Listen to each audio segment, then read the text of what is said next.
자, 반갑습니다. 글천개입니다. 날씨가 정말 좋죠?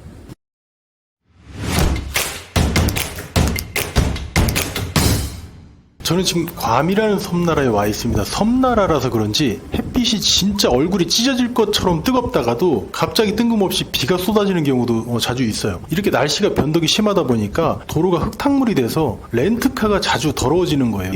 저보고 뭐라고 하냐면 아빠 여기는 왜 세차장이 없어 이러는 거예요. 실제로도 지나다니다가 혹시 세차장이 있는지 찾아봤는데 괌에서 세차장은 거의 보지를 못했습니다. 아무튼 세차장이 많이 없는 건 사실 한국도 비슷하죠. 많이 없어진 거예요. 아무튼 저는 알아듣지는 못하겠지만 아들한테는 그랬어요. 물어봤으니까 수요와 공급의 법칙으로 봤을 때 만약 세차장을 차려서 사람들이 돈을 억수로 벌 수 있다면 아마 세차장이 주변에 엄청나게 많이 있었을 거야. 그런데 이렇게 세차장이 별로 없다는 건 그걸로는 돈을 많이 벌 기회가 그다지 많이 없다는 뜻이겠지 라고 말해줬어요. 요즘 블로그나 유튜브 하는 분들이 계속 폭발적으로 늘어나고 있어요. 이런 현상을 수요와 공급의 법칙으로 보면 잘 먹고 잘 살 기회가 많기 때문이라고 해석하는 게 맞습니다. 다만 여기서 누구는 잘 되고 누구는 안 되고 하는 그런 문제는 있죠. 그래서 다소 부정적인 분들은 레드오션이라는 소리도 많이 해요. 그런데 참고로 저는 기회가 많은 곳에서 활동을 하는 편이에요. 어쩌다 한번 걸리면 잘 되기 때문이라서가 아니라 계속 두드리면 결국 잘 되는 거를 경험적으로 알기 때문에 그렇습니다. 그리고 훨씬 더 좋은 기회를 얻게 되는 거죠. 그러니까 통계를 알면 이런 행동이 미신이 아니라 과학이라는 걸 또 알 수 있어요. 그러니까 한두 번 해보고 포기하는 건 확률이 낮은 게임을 하는 사람인 거고, 반대로 이걸 한 번이고 10번이고 시도하는 사람은 처음보다는 훨씬 높은 확률로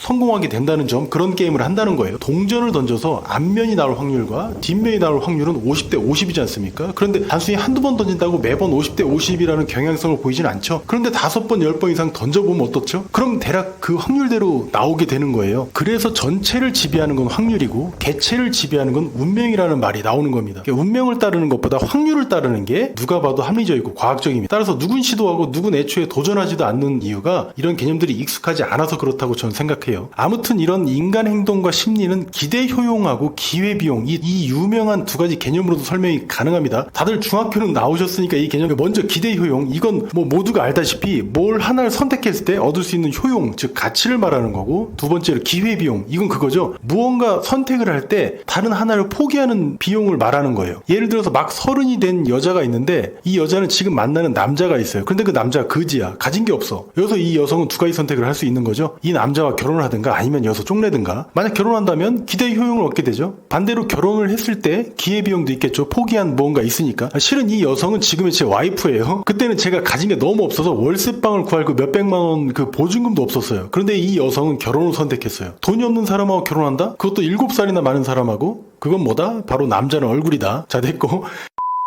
이 여성은 승부수를 던진 거죠. 이놈이 결국에는 성공하리라는 가능성, 즉 기대 효용을 본 거예요. 즉 사람들은 기회비용보다 기대 효용이 더 큰 선택을 한다는 거예요. 인간은 합리적인 선택을 하는 존재라는 거죠. 만약 헤어졌는데 이놈이 잘 된다면 그것대로 또 억울할 테고. 자, 됐고. 이제 세차장 이야기로 돌아와서 사람들이 세차장을 차리지 않는 이유는 뭘까? 답이 이미 나왔어요. 세차장을 차렸을 때의 이득보다 안 차리고 차라리 다른 거, 즉 괌은 관광지니까 세차장을 차리는 비용으로 차라리 식당을 차리는 게 훨씬 낫겠다고 판단하는 거예요. 이런 사람들이 통계적으로 많은 거고, 기대 효용이 큰 쪽을 선택을 한 겁니다. 그러니까 세차장 수 자체가 음식점 수에 비해서 압도적으로 적었던 겁니다. 마지막 사례로 롤렉스식의 그 서브마리널은 그 매장 가격이 한 1, 2천만 원대로 알고 있거든요. 그런데 이걸 중고로 사려고 강남의 어떤 유명한 매장에 가보니까 피가 엄청 붙어가고 3,500만 원에 판매하고 있더라고요. 요트 마스터라는 시계는 무려 5,500만 원이고, 그래도 없어서 못 삽니다. 지금도 수백에서 수천을 더 주고 사도 기대 효용이 훨씬 크기 때문에 그렇죠. 되팔기만 해도. 괌에도 롤렉스 매장이 2군데 보이던데 가는 곳마다 전부 닫혀 있었어요. 이게 수요는 폭발하는데 공급이 너무 적어서 그렇죠. 즉 정리하면 인간은 기대 효용이 큰 쪽으로 선택한다. 같은 맥락으로는